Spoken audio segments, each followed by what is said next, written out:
Hello' friends, Assam চৰকাৰে নতুন SOP জাৰি কৰিছে। এই নতুন এছঅ'পিখনত কি কি আছে চাওঁ আহক। আসাম চৰকাৰে কৰোণা মহামাৰীৰ পৰা মানুহক বচাবৰ কাৰণে, যাতে বেছি মানুহ কৰোণাত আক্ৰান্ত নহয়, তাৰ বাবে time to time SOP release কৰি আছে। আজি 17 আগষ্টত নতুন এছঅ'পি এটা জাৰি কৰিছে। এই এছঅ'পিখন আহক চাওঁ। এছঅ'পিখনত নতুন কি নিয়ম নীতি দিছে আমি চাওঁ। 1 নম্বৰত কৈছে যে নাইট কাৰ্ফিউ এতিয়া সন্ধিয়া 7টাৰ পৰা আৰম্ভ হ'ব। 6টালৈকে আপুনি দোকান পোহাৰ খুলিব পাৰিব আৰু 7টালৈকে আপুনি নিজৰ ঘৰত সোমাব লাগিব। 7টাৰ পৰা ৰাতিপুৱা 5টালৈকে সমগ্ৰ ৰাজ্যতে কাৰ্ফিউ চলি থাকিব। 2 নম্বৰ পইণ্টত কৈছে যে যিমানবোৰ ৱৰ্ক প্লেচ আছে, business commercial establishment, restaurants, hotel, resorts, dhabas আদি যিবোৰ বস্তু আছে, শ্ব'ৰুম যেনেকুৱা বস্তু আছে, warehouse, shops, dealing, fruit, vegetable, dairy milk, animal fodder open up to 6 PM across the state. সমগ্ৰ ৰাজ্যত সকলো জিলাত, কোনো জিলা ইয়াত এক্সেপশ্যন নাই।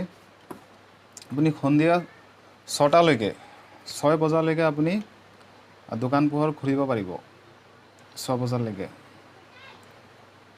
তাৰপিছত 3 নম্বৰ পইণ্টত কৈছে inter district movement of private vehicle and movement of people shall be allowed except to and from Kamrup metro' district. Inter district public transport however shall remain suspended. এতিয়া কৈছে যে ইণ্টাৰ ডিষ্ট্ৰিক্ট এতিয়া আপুনি আন্তঃজিলা যাতায়াত কৰিব পাৰিব।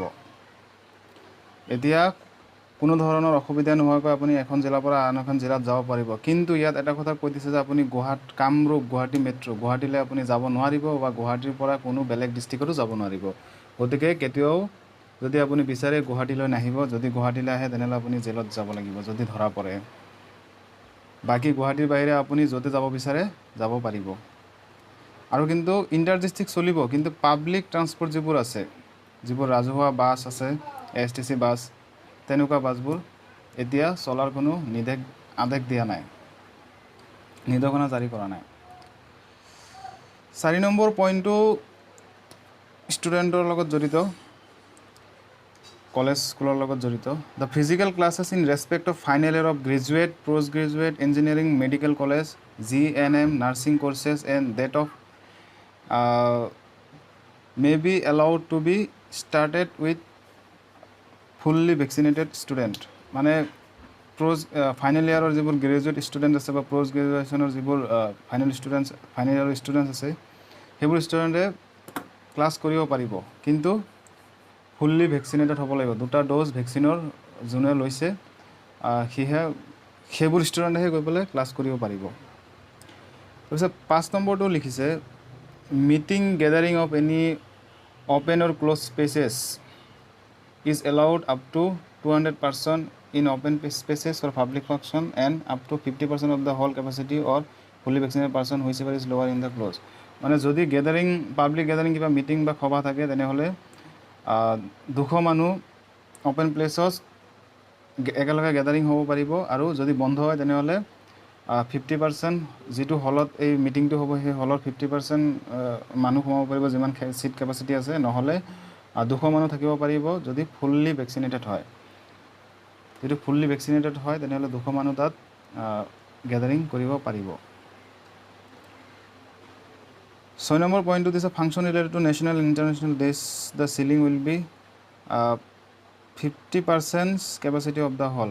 কিবা নেশ্যনেল বা ইণ্টাৰনেশ্যনেল কিবা ফাংচন থাকিলে যিটো হলত হ'ব তাৰ ছিট কেপাচিটি 50%ত যিমান হ'ব সিমান মানুহ বহিব পাৰিব। 7 নম্বৰত কৈছে public gathering is allowed up to 25% for marriage funeral program. এতিয়া যদি কাৰোবাৰ বিয়া সভা থাকে বা মানুহ ঢুকালে যিটো ধাৰ্মিক অনুষ্ঠান হয়, তাত 25জন মানুহ, অনলি 25 মানুহ একেলগে যাব পাৰিব। তাতকৈ বেছি যাব নোৱাৰিব তাতকৈ বেছি গ'লে প্ৰব্লেম হ'ব যদি ধৰা পৰে। তাৰপিছত 8 number religious places R allowed two open with up to 20 fully vaccinated persons per hour for iconic places and 10 fully persons per hour for other religious places.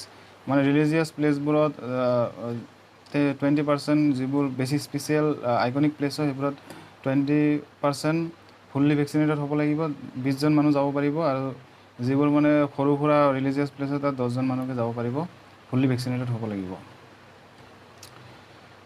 9 নম্বৰত কৈছে চিনেমা হল থিয়েটাৰ আদি বন্ধ থাকিব। 10 নম্বৰত কৈছে wearing of face mask is compulsory in all public places. Public প্লেচত mask পিন্ধাটো compulsory কৰিছে। Excise authority will take strong action against illegal production and sale of country liquor in all the districts. খুৰা বেচা কিনাৰ যিটো process আছে সেইটোৰ ওপৰত এক্সাইজ অথৰিটিয়ে কাৰা চকু ৰাখিব।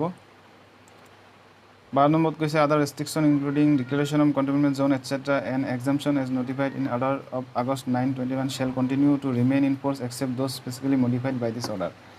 আৰু যিবোৰ কণ্টেইনমেণ্ট জ'ন ঘোষণা কৰা যিবোৰ পাৱাৰ আছিলে আগতে দিয়া হৈছিলে, যিটো অথৰিটিক দিয়া হৈছিলে সেইটো আগৰ দৰে চলি থাকিব।